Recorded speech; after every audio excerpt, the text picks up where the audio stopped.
Bueno, buenas tardes. Esta tarde presentamos una conferencia a cargo de Luis Cortés Meseguer, que es una conferencia en torno a la exposición que presenta el Museo Nacional de Cerámica en estos momentos, titulada Cerámica y Arquitectura, la restauración, la cúpula de las Escuelas Pías de Valencia. Esta exposición que se inauguró el pasado 30 de octubre está todavía en el museo, pero se trata ahora mismo de los últimos días, así que si tienen la oportunidad, tienen hasta este domingo para poder visitarla, ya que luego se va a desmontar. Como decía, esta conferencia gira en torno a esta exposición. La exposición presenta la restauración que se llevó a cabo de la cúpula de la Iglesia de las Escuelas Pías entre 2022 y 2024, una restauración que fue posible gracias al apoyo financiero del Gobierno de España a través del Ministerio de Fomento, en aquel momento, ahora Ministerio de Vivienda Pública y Agenda Urbana, y que dirigió Luis Cortés. Luis Cortés es doctor arquitecto, técnico, y su área de investigación es la conservación y restauración del patrimonio arquitectónico. Desde 2010 es profesor asociado en la Universidad Politécnica de Valencia. Ha impartido clases en diversos másters de patrimonio y seminarios en España y el extranjero. Y ha realizado estancias como profesor investigador en universidades extranjeras como la Università di Pavia en Italia o la Columbia University of New York en Estados Unidos. Ha participado en publicaciones y exposiciones dentro del ámbito de la conservación del patrimonio arquitectónico y también ha participado en exposiciones y publicaciones relacionadas con el ámbito de la conservación y restauración arquitectónica. Como arquitecto ha intervenido en la restauración de bienes de interés cultural como el Castillo de Alaquàs, en Valencia, la Colegiata de Xàtiva, o las distintas intervenciones arquitectónicas en el barrio de Dalt Vila de Ibiza, bien patrimonio mundial declarado por la UNESCO.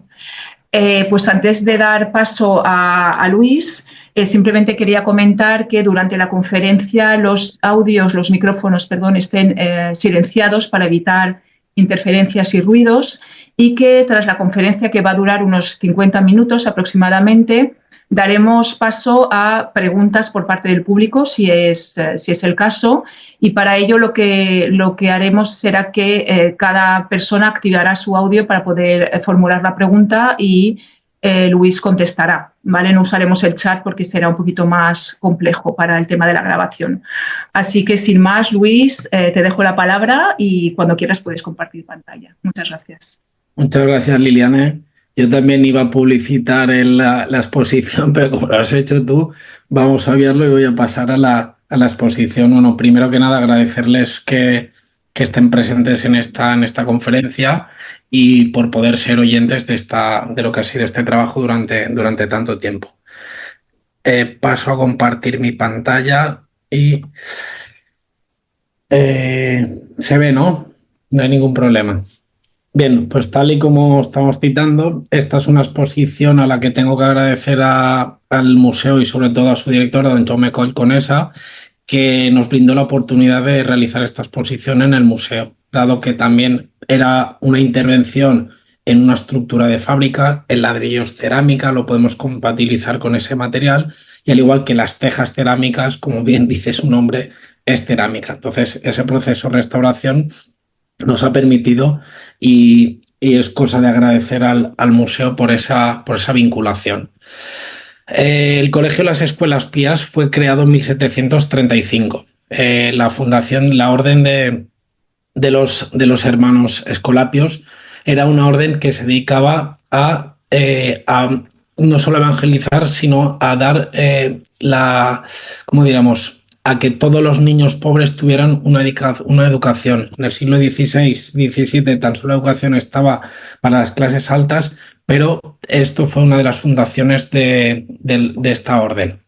En Valencia llegaron en 1735 y crearon el colegio. Y poco después, gracias al arzobispo Andrés Mayoral, que quería una iglesia, que quería, con esa aparición del neoclasicismo, romper con esas tipologías edificatorias que teníamos en Valencia y hacer una obra importante de gran envergadura. Fruto de ello lo podemos ver en este plano de Guestón de mitad del siglo XIX, el que se vería realmente el impacto volumétrico que tenía esta cúpula en el centro de Valencia.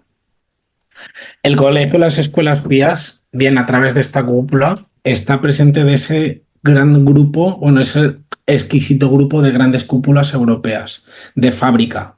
En esta numeración se ha descontado aquellas que poseen una estructura metálica. Pues bien, las Escuelas Pías estaría en torno a la número 12 dentro de ese gran grupo. Evidentemente, la primera sería el Panteón de Agripa, ya habría otras como serían la Catedral de Florencia o San Pedro el Vaticano. Dentro de España es la segunda, tan solo por detrás de San Francisco el Grande de Madrid, que también la construyó un valenciano, pero que ustedes saben que por celos de Ventura Rodríguez, pues el padre Cabezos estaba muy mayor o enfermo y se volvió a Valencia antes de acabarla. Las cúpulas siempre han tenido gran simbología en la historia de la arquitectura. Recordemos esas preciosas imágenes, lo que son las cúpulas azules de Samarcanda, en el que en el Oriente Medio y en Mesopotamia tenían que construir, no tenían ese material como es la madera para poder permitirles construir con cimbras, es decir, no carecen de materiales para realizar esos sistemas auxiliares y es por ello que cierran con bóvedas y con cúpulas los espacios. De todos he sabido que la gran aportación durante el Renacimiento o incluso esa primera aparición del Renacimiento arquitectónico pues era el cierre de la cúpula de Santa María del Fiore en Florencia, ¿vale? Que Brunelleschi ideó muy bien para poder cerrar una gran cúpula de 42 metros de luz. En esto hay libros, ríos de tinta sobre esta cúpula y no incidiremos más en el tema. Está la importancia después del Concilio de Trento, en el Concilio de Trento se desarrolla entre 1548 y 1563, en el que se divide la Iglesia Católica de la Protestante. Pues a partir de ahí, San Carlos Borromeo queda establecido en sus instrucciones que las iglesias deben tener una cúpula en su espacio central, haciendo mención a la cúpula celestial en la tierra. Ya vemos la alegoría de Ripa en el 18, en el que presenta a Europa con la simbología de una iglesia con una cúpula en este espacio. Posteriormente, en periodo barroco, bien conocidas son las cúpulas del jesuita, se me ha ido ahora el nombre, bueno, de un arquitecto jesuita en el que realizaba las cúpulas ilusorias. Y también conocidos son las bóvedas de Rafael Guastavino en Estados Unidos. Sobre todo en Nueva York podemos destacar una muy similar a una solución constructiva valenciana como sería la de la Capilla San Pablo de la Universidad de Columbia, en el que cierra con una bóveda tabicada y posteriormente establece las tejas para el cerramiento. En Valencia, hablar de cúpulas es hablar de algo tangente a nuestra cultura. Fruto de ello es que las cúpulas forman parte de ese skyline valenciano, en el que se decía también en el siglo XVIII que todos los pueblos tenían a su cúpula y a ver cuál de todos los pueblos la tenía más grande. ¿Vale? Haciendo mención un poquito también a esa retentiva, cuál es la iglesia más grande, de más envergadura, qué población tenía más poder con respecto a sus vecinos. Y de hecho, pues aquí tendríamos en esta estampita de la patrona de Valencia, la Virgen de los Desamparados, en el que tanto el Micalet como las cúpulas forman parte de esa esencia del territorio valenciano. La iglesia de las Escuelas Pías seguía un patrón fuera de lo normal. ¿Por qué decimos fuera de lo normal? Porque su arquitecto se inspiró fundamentalmente en el Panteón de Agripa y en el Templo de Minerva Médica. Esta iglesia es una rotonda, al igual que el Panteón de Agripa, que lo podemos ver a la izquierda, pero que utiliza una arquitectura muy similar, a pesar de utilizarlo a una menor dimensión, a una menor escala, y que esa escala sería las mismas dimensiones que el Templo de Minerva Médica también en Roma. Bien, podríamos ver lo que sería la solución in antis que se presenta en planta baja en el Panteón, lo tendríamos en el primer nivel en las Escuelas Pías. Hubo esta conexión con este arco donde está el altar principal en el Colegio de las Escuelas Pías, lo tendremos también para conectar ambos niveles del Panteón. O bien la solución del tercer anillo, que se cierra en el caso de la iglesia Escolapias con ventanas y con unos machones, con unos elementos para entroncar los 10 figuras, 10 apóstoles. De forma similar lo tendríamos en el Panteón de Agripa. Bien, distintos eruditos son los que asocian esta arquitectura, y fruto de ello podríamos tener esta imagen de esta representación pictórica de la misma forma que lo haría Laugier en el viaje de la Borde a principios del siglo XIX. Evidentemente, la linterna es un elemento importante que permite la iluminación y le da una mayor dimensión. Fruto de ello es lo que podemos ver también el Panteón de Agripa. Voy a hablar de cerámica, pero también de arquitectura, también de ese proceso previo de investigación que nos ha determinado para poder realizar una revisión del plan director y poder hacer la intervención.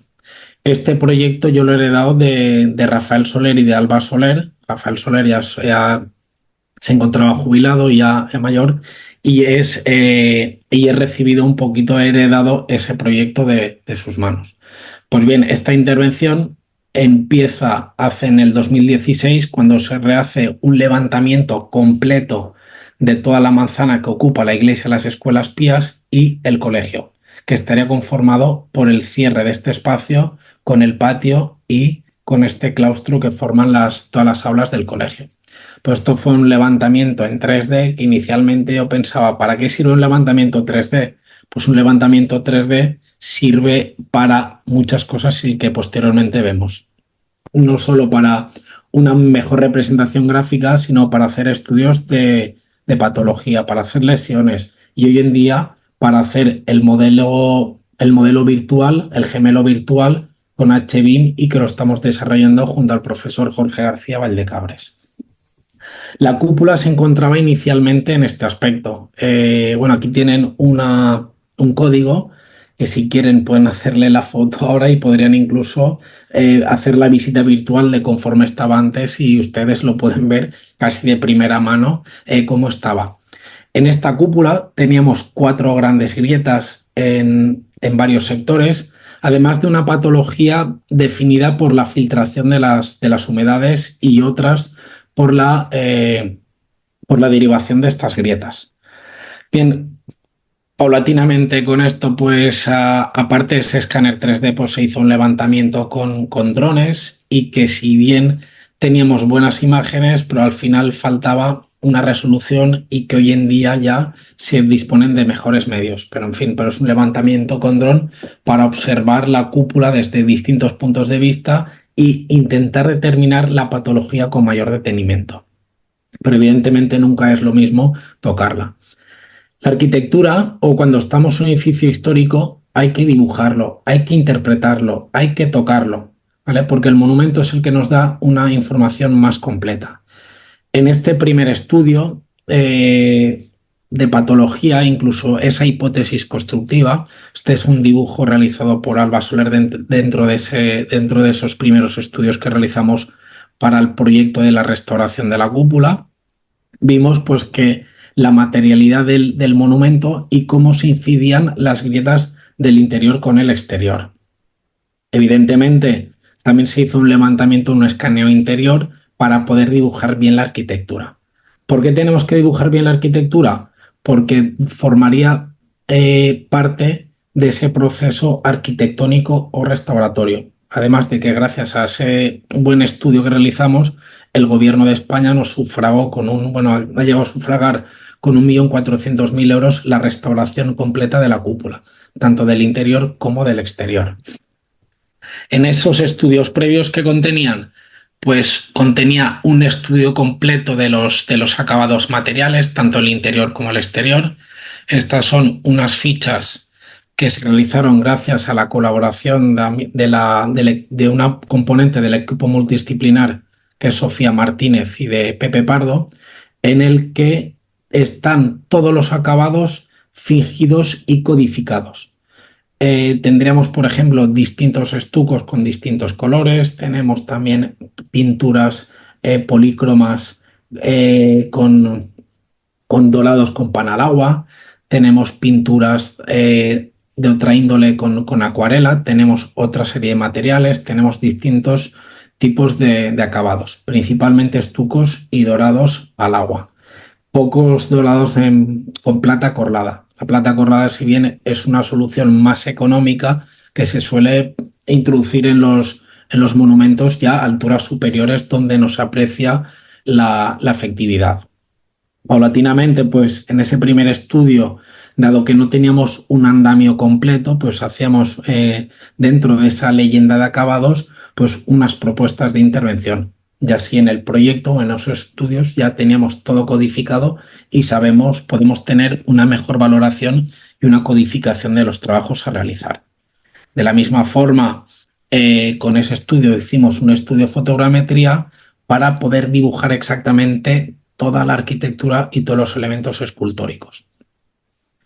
Gracias a esos estudios pormenorizados, si esto es mucho tiempo, pero esto es un equipo multidisciplinar, estos son trabajos que deben de ser lo más completos posibles, sí que son muy complejos, y de la misma forma que hemos citado anteriormente, pues una leyenda de intervención y una propuesta de intervención asociada, que si bien después en una ejecución de obra puede haber pequeñas modificaciones porque tras haber analizado adecuadamente todos los materiales y todos los componentes de esa fábrica. Gracias a ese estudio, de hecho, ahora la Consellería de Cultura nos subvenciona con el 50% la intervención en este tercer anillo, es decir, en esta tercera parte. Tras restaurar la cúpula, la Consellería nos ha otorgado una ayuda para restaurar el tercer anillo. Dentro de ese tercer anillo recuperaremos los atributos que se habían perdido durante la Guerra Civil. Gracias a un estudio historiográfico y de iconografía cristiana, pues hemos podido comprobar cuáles eran los atributos y cuáles eran los apóstoles que existían. Si estamos hablando que este edificio es igual que el templo de Minerva Médica, el templo de Minerva Médica presenta 10 exedras. Pues bien, al tener 10 exedras, sin embargo, tenemos 12 apóstoles. ¿Cuál es el problema? ¿Dónde están los otros dos apóstoles? Los otros dos apóstoles los tenemos como evangelistas. Aunque si bien los evangelistas no presentan ningún atributo, sí que sabemos que hay uno que es imberbe. Ese sería San Juan, que es el más joven de todos. Pues bien, gracias a ese estudio pormenorizado y a un buen trabajo en equipo, pues se ha podido lograr cuáles son los atributos que faltarían. Evidentemente, Santiago el Mayor es el mayor conocido por todos porque tiene estas pechinas de peregrino en la solapa. Dentro de esta representación también hemos estudiado la iconografía del retablo mayor, que estaría en lo alto estaría justo en el tercer anillo, en lo alto del altar, en el que tenemos una casualidad, que tenemos la familia de Jesús en la tierra, que estaría San Joaquín Santana, sus abuelos.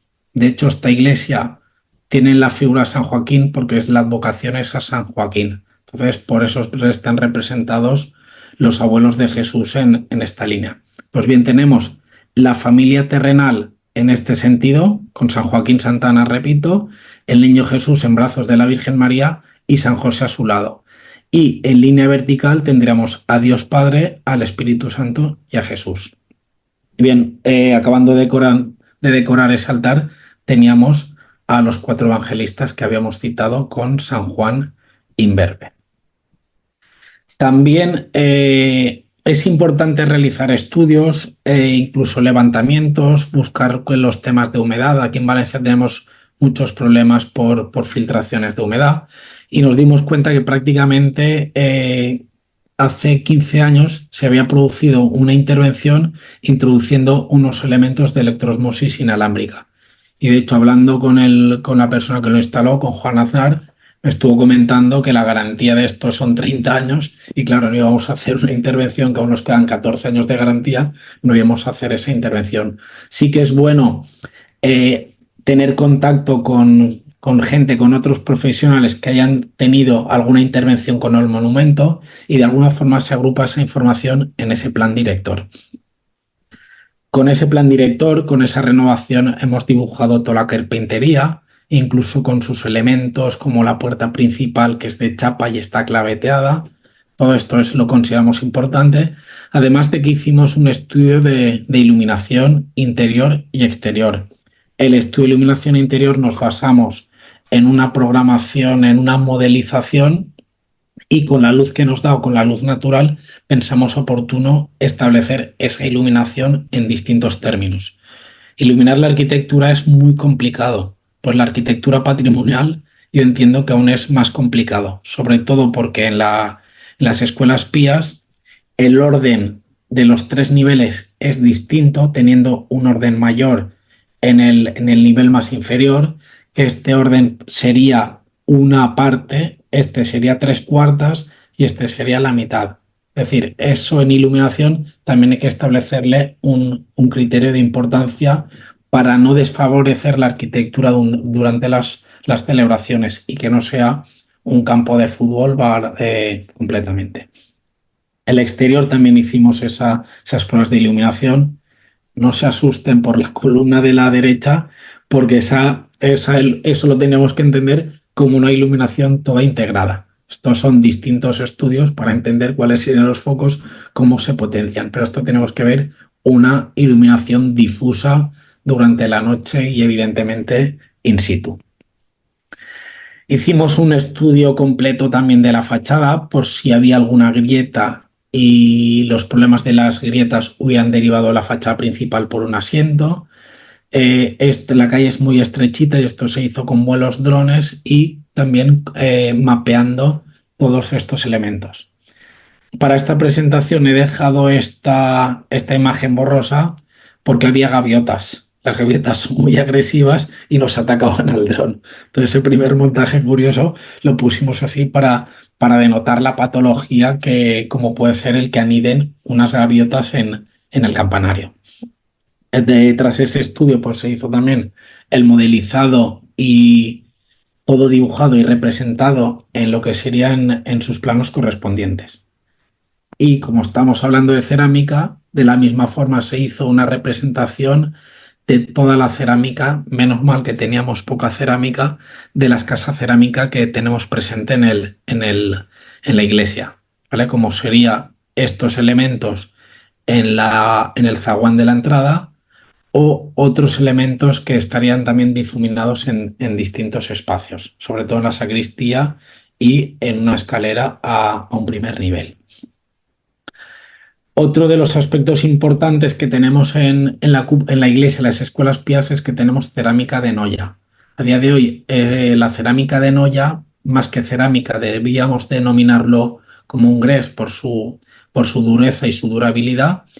Y tenemos, gracias a una intervención en 1912, tenemos casi todo el primer anillo, el pavimento del primer anillo es toda de cerámica de Noya, que son teselas de escasas dimensiones, más o menos de 3x3. Es decir, 3x3 estamos hablando de cuadraditos así. Bien, pues todo esto también figurado y haciendo su descripción para esta intervención. Y ya quiere decir, pues de la misma forma, el pavimento de la iglesia, que se trata de una intervención de 1912, que estamos hablando de baldosa hidráulica.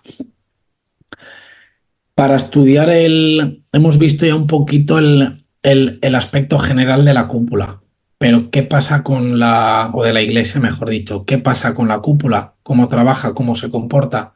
Desde hoy, gracias a procesos informáticos, podemos saber cómo se comporta térmicamente, dado que había una teoría que se citaba que las grietas eran por una cuestión térmica. Pues bien, nosotros sí que sabemos, gracias a estos avances, que la cúpula no presenta ninguna condensación, ninguna humedad por condensación, pese a que su estructura son 45 centímetros de espesor. Bueno, 48 prácticamente. 48 centímetros es esto. Es decir, esto es el espesor de la cúpula y que posteriormente citaré su material constructiva. Pues bien, estos estudios nos dan a entender que sí que se va produciendo térmicamente unas pérdidas con respecto al interior al exterior o viceversa, una pérdida de calor del interior al exterior, pero que sin embargo no se produce ninguna condensación, dado que estas líneas no se juntan en ningún momento y la tabla así nos lo confirma. Sí que hicimos también estudios con cámara térmica en el que podemos observar las grietas que se están comportando como un puente térmico. Y de hecho, una vez puesto el andamio, poníamos la mano allí delante de la grieta y se notaba el airecito como penetraba, como de alguna forma se notaba ese gradiente térmico. Pues bien, todo este estudio, todas estas grietas, se formuló en unos planos, tanto en el plano de planta como en sección. Y después de este dibujo en planta como en sección, cada uno de esos planos teníamos la configuración del exterior y su relación con el interior, y sector a sector. ¿Para qué? Para poder entender bien esa formación de esas grietas, dado que estamos hablando de un material homogéneo como puede ser una fábrica de ladrillo. Pues bien, principalmente las grietas las tenemos en 4 sectores, en el B, en el G, en el H y en el I, y todo eso venía codificado, cada uno de esos elementos, con la intervención a proponer. Una vez montado el andamio, nosotros, o previo a montar el andamio, sabían prácticamente dónde estaban las grietas, ¿no? Esta sería la cornisa del tercer nanillo antes de abrir del arranque de la cúpula, en el que prácticamente cabe la mano, y esta sería una imagen del exterior. Todo esto hicimos un estudio pormenorizado de todas las grietas y de todas las fisuras, estableciendo algún criterio, que aquí a lo mejor alguna persona podrá decirlo. Nuestro criterio es que la grieta es cuando hay una separación y la fisura es cuando está unida, simplemente, aunque hay distintos criterios para interpretar las grietas y las fisuras. Bien, de hecho también, pues dentro de ese estudio de patología, pues se determinó todos los orígenes de las humedades, de la aparición de sales, en fin, distintos tipos de lesiones. Y cuando llegamos a montar el andamio, nos encontramos con esto, en el que el interior de la calota, casi en la cúpula, estaba en muy mal estado. Los rebocos y los enfoscados incluso se venían abajo de forma fácilmente, y teníamos 2 ríos que se habían separado de la cúpula. Además que presentábamos los de 18 de los 20 nervios estaban sin unir con respecto a la cúpula. Y eso fue lo que de alguna forma originó el que el Ministerio de Fomento nos atendiera y nos concediera esa ayuda, esa adenda para restaurar el interior de la cúpula. Y yo enseñaba estas fotos a mis hijas y me decían: papá, quita la mano, pongas la mano ahí, que te puedes quedar sin mano. Pero en fin, es cuestión de los arquitectos, ¿no? Que para demostrar que eso de momento puede estar en pie. Bien, gracias a montar el andamio a distintos estudios, la material constructiva de la cúpula se la presento ahora para que entendamos en qué estamos. Pues bien, es todo ladrillo con estos 3 formatos, y diríamos que desde el arranque de la cúpula hasta los 6 metros estamos hablando de ladrillos de 31 por 15 por 4 centímetros. Es decir, los típicos ladrillos que tenemos ahora eran también en el siglo XVIII. Hoy otro que era un poquito más pequeño, pero simplemente cambiaba 1 centímetro la dimensión. En lugar de tener 4 de soga, tenía 3 centímetros. Y nuestra sorpresa vino de que a partir entre los 6 y los 11 metros tenemos un aparejo de 48 por 24 por 5. Es decir, un formato que nos sorprendió en gran medida porque nunca lo hubiéramos imaginado. Y de hecho esto tiene unas consecuencias en el que posteriormente veremos. Zacarés establece unas cadenas de hierro que están por encima de unos arcos de empuje, unos arcos horizontales, en el que tenemos sobre un bloque de piedra esas cadenas. A partir del 1,6 m tenemos ese ladrillo de gran formato, y en el 11,10 m tenemos otra cadena. También hemos podido comprobar que hasta esta dimensión están trabajando por fuera con este ladrillo de gran formato, y a partir de aquí ya están trabajando por dentro, es decir, están cerrando la cúpula por dentro. Sobre técnicas de construcción de cúpulas, pues hay mucho. Les recomiendo también la bibliografía de Santa María del Fiore porque aquí tenemos también otra línea paralela y que posteriormente veremos. Pues bien, esta aparición fue gracias a que al realizar el estudio del aparejo, el encargado de obra, que nunca hemos podido tener mejor encargado, que es Alejandro Mirroca, que él es el que nos alertó claro, estábamos buscando el distinto aparejo para poder entender cuál era el truco de esta cúpula, el truco constructivo, y él es el que nos hizo ver que estamos hablando de un tamaño de gran formato. Bien, esto por catas que se realizan en la obra y que se determinan la dirección facultativa para conocer ese origen, él es el que decidió extraer uno de esos elementos. Y evidentemente hicimos un estudio completo de toda la cúpula y podemos obtener esa materialidad. Y aquí veríamos cómo parece que sea un aparejo a soga y que simplemente estamos hablando que sería lo que sería uno de los lados del paralelepípedo que forma el ladrillo. Y aquí tendríamos también dentro de esas catas que lo que sería la grieta, el estado de agrietamiento desde el interior y con los distintos acabados. Pueden determinar un revestimiento con yeso. Aquí ya tendríamos un encalado a modo de, más que encalado, estaríamos hablando entre un revoco y un encalado. ¿Vale? Tendríamos ya un acabado de pintura al temple, y esta última pintura es una pintura que le habían dado en base cementosa en 1912. ¿Vale? Gracias a esas catas, a esos estudios, pudimos determinar toda esa materia.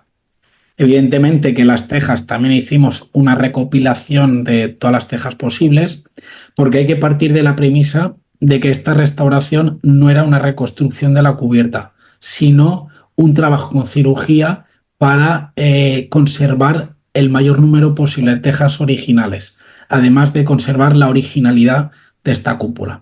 Pues para ello tuvimos que determinar los 8 tipos de tejas distintas que presentaba esta cúpula y grafiamos, pues suplementamos cada una de ellas para determinar si hay gran diferencia, si hubo distintos fabricantes, incluso en qué tiempos, poder diferenciar las tejas originales de las que habían ido reponiendo posteriormente.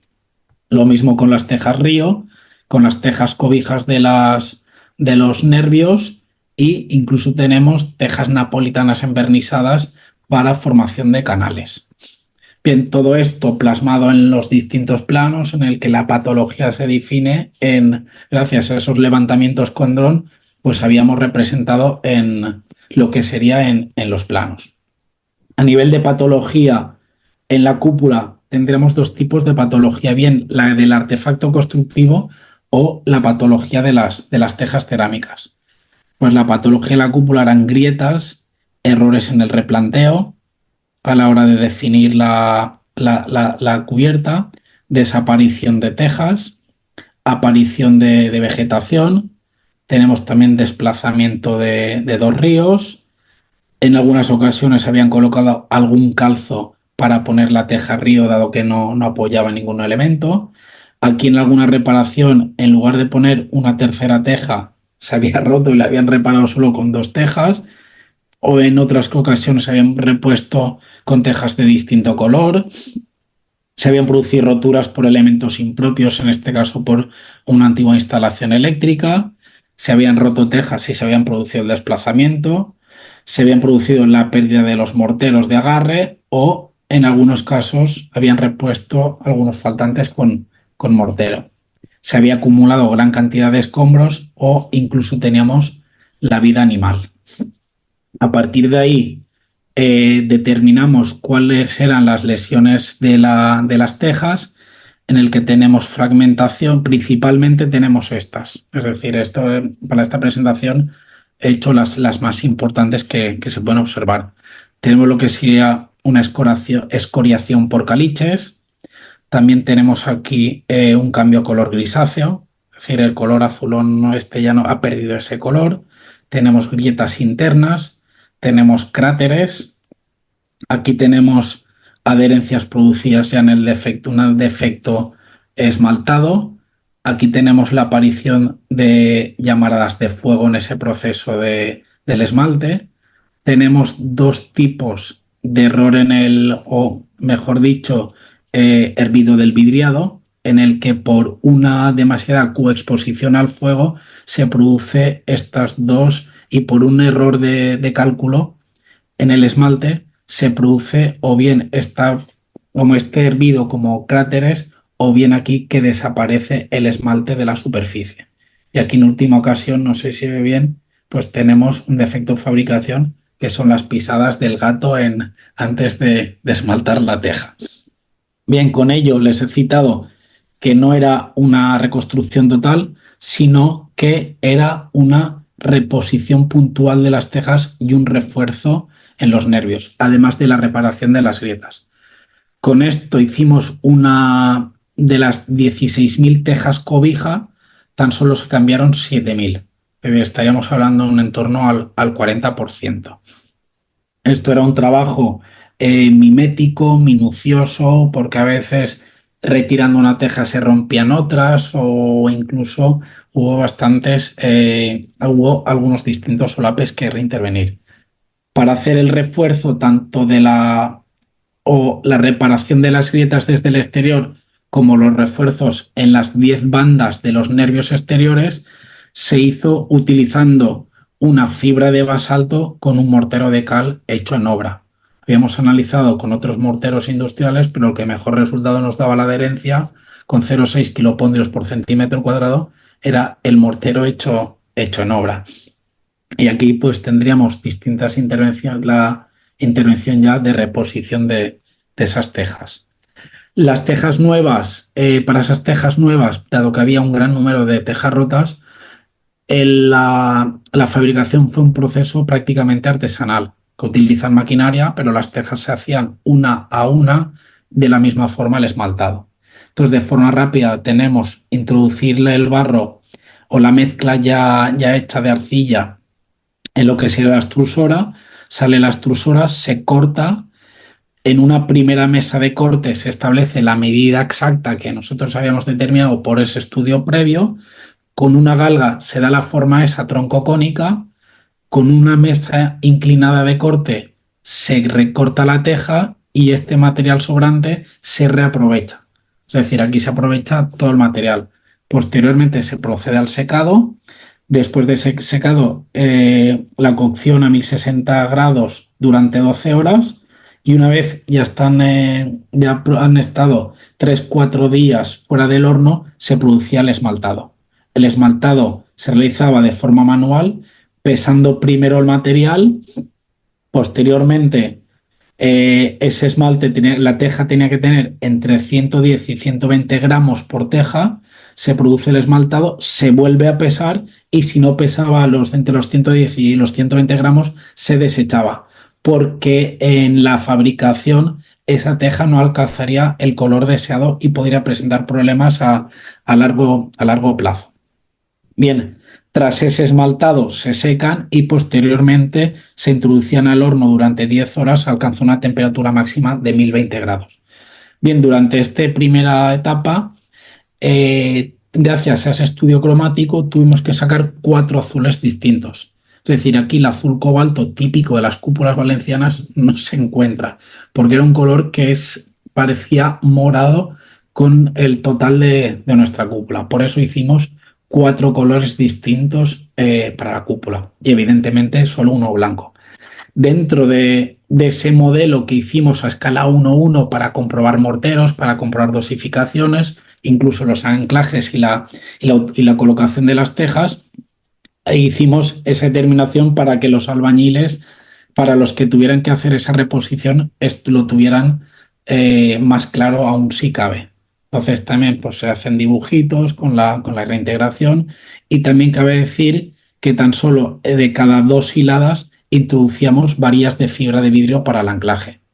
Inicialmente la propuesta era de madera de boj, pero el boj es un material que está protegido. Entonces consideramos oportuno pues, ir a materiales inertes, como es una fibra de vidrio que da buenos resultados. Dentro de ese criterio, pues para conservar esa originalidad, entendimos conveniente pues de esos ríos que forman o de esa superficie que forman los nervios, tener al menos una teja antigua por cada hilada, ¿vale? Como lo tenemos aquí.